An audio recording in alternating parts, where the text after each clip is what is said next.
Hi guys, it's Miss Kim from the Magana Branch Library, and we're going to do a story time today. But the first thing we're going to do is our welcome, and it goes like this. Welcome, welcome everyone. Now we're here to have some fun. First we clap our hands just so. Then we bend and touch our toes. Stretch your arms out and go all the way down to the floor and touch your toes. And then all the way back up. Welcome, welcome everyone. Now we're here, let's have some fun. Nice job. You guys did a really good job today. But before we sit down and listen to our story, let's do one more song so we can get some extra wiggles out. Now, I brought some friends with me today. Let me reach behind me and get them. And you can figure out what song you think we're going to do. So I have this little thing I'm going to put over my hand. It doesn't have anything on it yet. I'm going to put something on it. And then you'll find out what I'm doing and how many I have and what song we're going to sing. I'm going to bounce while I sing it, but if you guys want to jump, you are more than welcome to jump, okay? I have monkeys! I have some monkeys with me today. I have 1, 2, 3, 4, 5. I have 5 little monkeys, and I think they're doing something very naughty. What is something that those monkeys are doing that they should not be doing, that you should not do either, because you could fall off and bump your head? What do you think they're doing? Do you think they're jumping on the bed?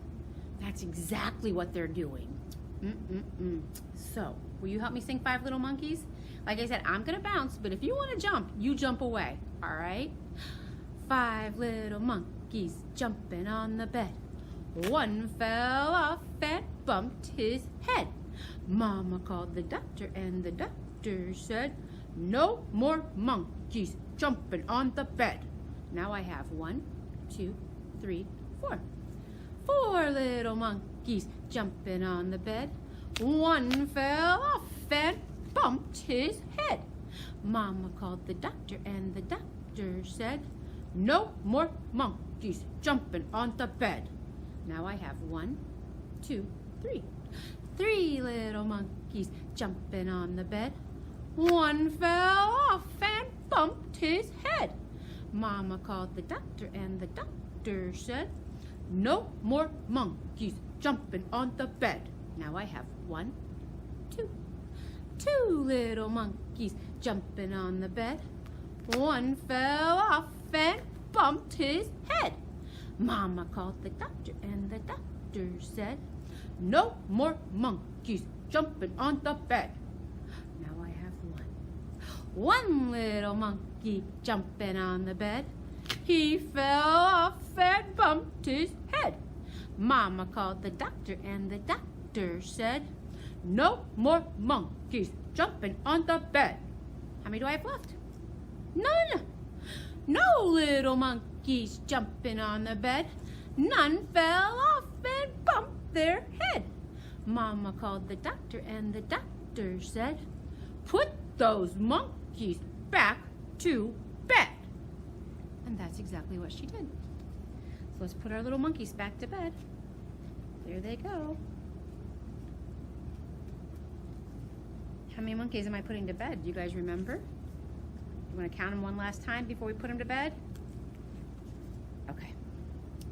1, 2, 3, 4, 5. Good night, monkeys. Good night. And there they go. So the story I'm going to tell today is actually a story from a book called Aesop's Fables. It's not exactly from Aesop's Fables because the story is really called The Lion and the Gnat, but I'm changing it to a B for my story with my puppets. But if you like the story and you want to read some more little stories, short stories like that, you can check out one of these books from the library. It has a lot of short little stories in them that sometimes have some meanings. So, okay? So, here we go. This story is about a lion, like I already said. Here he is. He was such a handsome lion.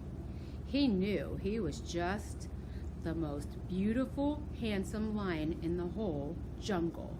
He loved to look at himself in the water and admire his beautiful mane, and he liked to stomp around the jungle and tell everyone, "Roar! I am king of the jungle." Do you think he's king of the jungle? I don't know. What do you think? So he stomped around and he found a snake. Oh no!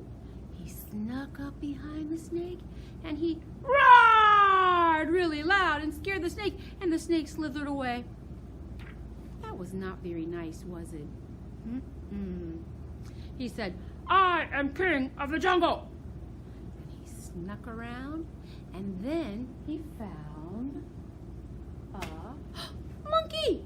And that poor little monkey wasn't doing anything. He was just hanging out, being by himself, being a monkey. And the lion snuck up behind him and he roared. And he scared the monkey and he jumped right off the tree. And the lion said, "I am king of the jungle." And he fluffed his beautiful mane. And he fluffed it. And he snuck around the jungle until he came to an elephant.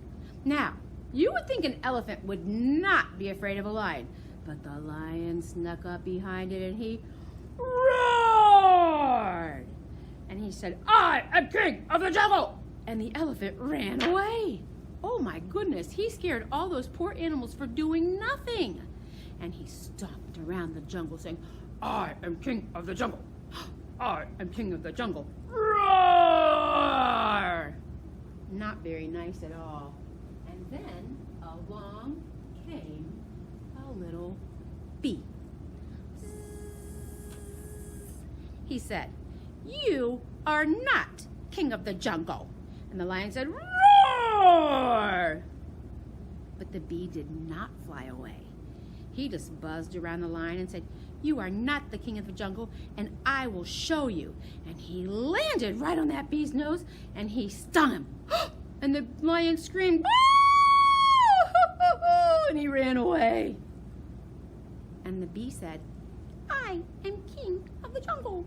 And he flew all around the jungle, telling everybody how he had beat the mighty lion with the big roar. And now he is king of the jungle.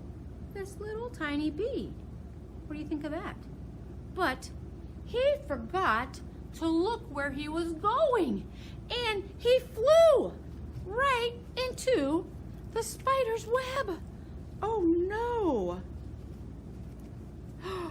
Oh no, that does not look good, does it? He looks very stuck there. And he struggled and struggled a bit, but he couldn't get out. And then along came, quietly, the spider. And he looked down at the bee and he said, "I am king of the jungle." And that's the end.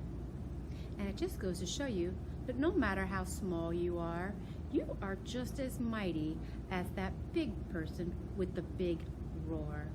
So always believe in yourself. And that's the end. That was a really, really good story about the lion and the bee and the spider. I really like how the spider won because he was so quiet and he was just minding his own business. Someone's calling me. Hold on one second. Hello? Oh, hi, Miss Beth. I was actually just doing a story about the Akron Zoo, or just about zoos. We can come to the Akron Zoo? Me and the story time? We can take a field trip to the zoo? That's awesome. I can't wait to see you guys. All right, I'm going to hang up and tell my story time friends that we're going to the zoo and that we'll see you soon, okay? All right, thanks. Bye. That was my friend Beth. She said we can actually go to the zoo today. Do you guys want to go on the field trip with me to the zoo? Let's go to the Akron Zoo. Let's go now. All right, I'll see you guys there. We made it.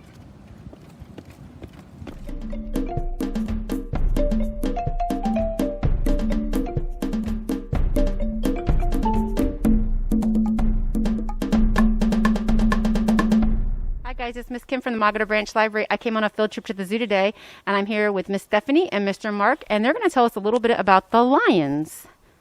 Would you like to introduce your full name, sir? Hello, Mark. I don't know if you can hear me. Mark Schneider. I'm the lead carnivore and small mammal keeper here at the Akron Zoo.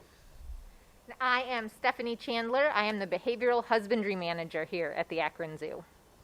That is so awesome. We are standing in front of one of their lion cages, and these lions are named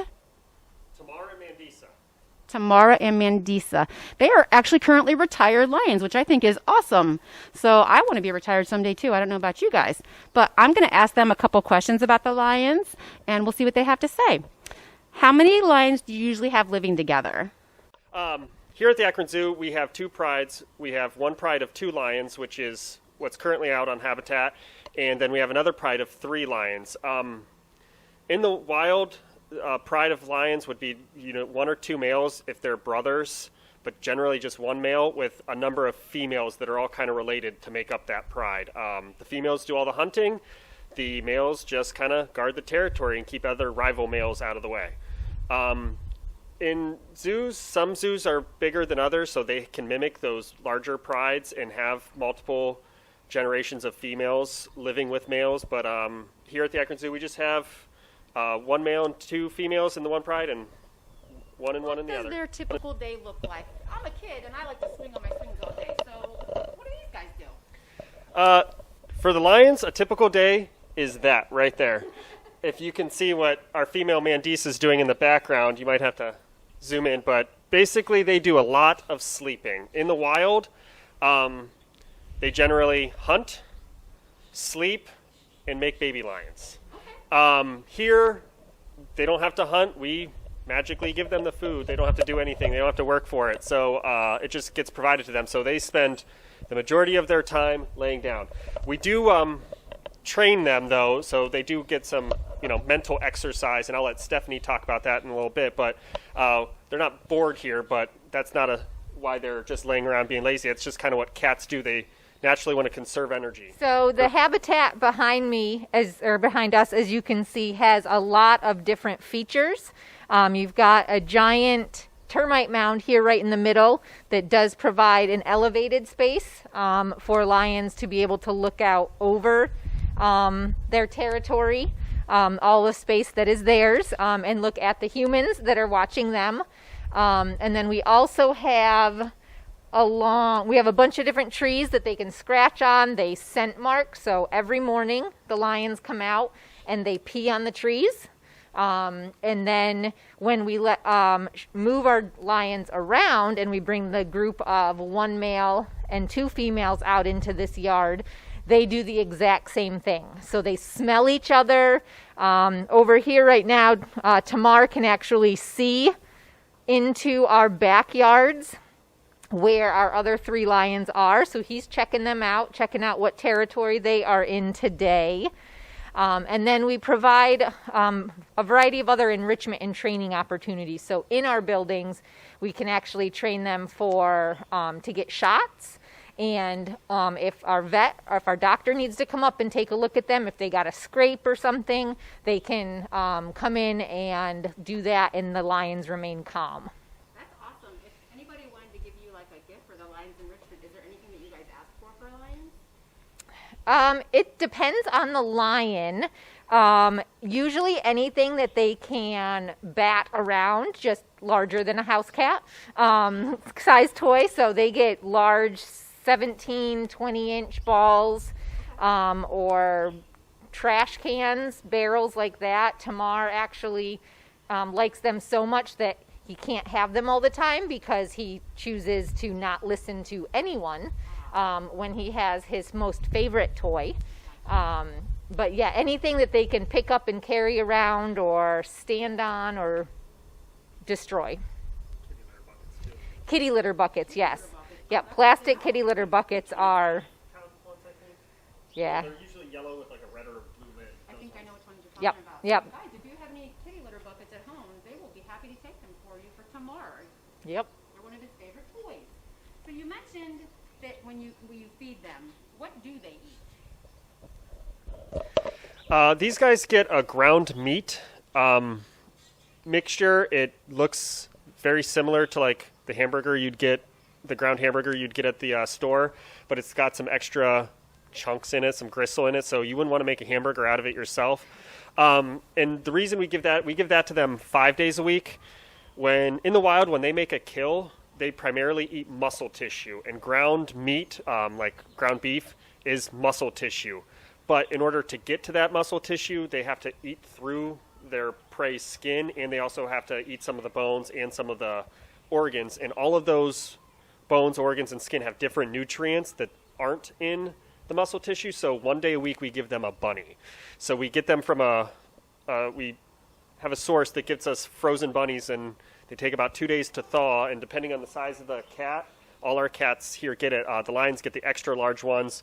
The snow leopards get the medium-sized ones. And then another night of the week, they get a bone night, and that's really good for their teeth and their jaw structure.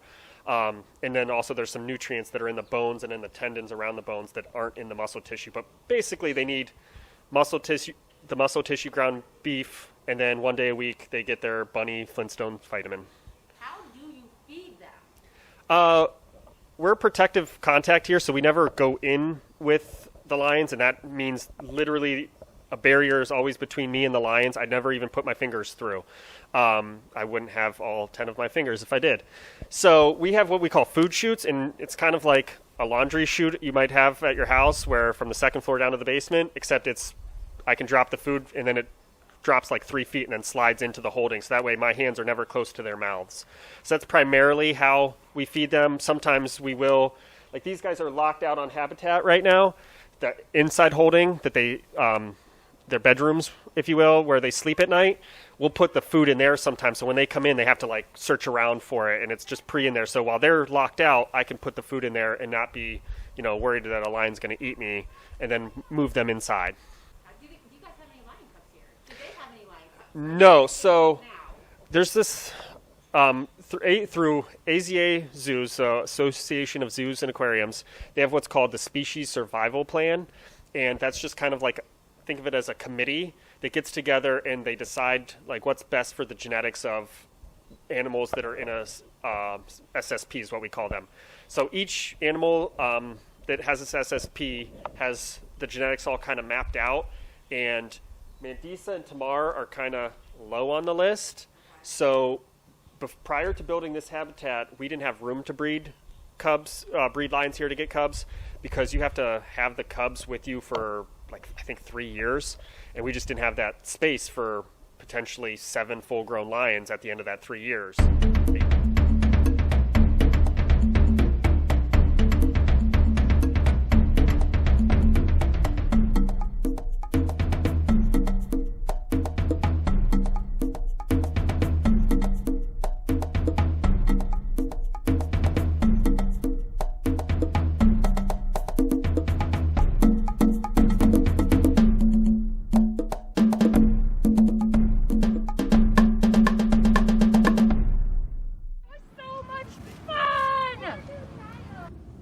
So much fun today. I hope you guys did too. Thanks for coming to the Akron Zoo with me. I want to thank my friend Miss Beth for setting it up, and I want to thank Stephanie and Mark for meeting with us and teaching us so much about the lions. That was super, super cool. If you'd like to make a donation to the Akron Zoo, please give us a call at 330-628-9228 or email us, and I'll make sure our email's in the comments so that we can talk to the people at the zoo and see what the best day is to either drop things off, or we can have them sent here and we'll drop them off for them. But I am going to talk to them first and find out what their preference is. I thank you guys for joining me today, and I hope you had fun. But now all we have left is our goodbye, and it goes like this: wave, wave, wave goodbye, wave, wave, wave goodbye, wave, wave, wave goodbye. I hope to see you soon. Thanks for coming on the field trip with me today, guys. I'll see you later. Bye.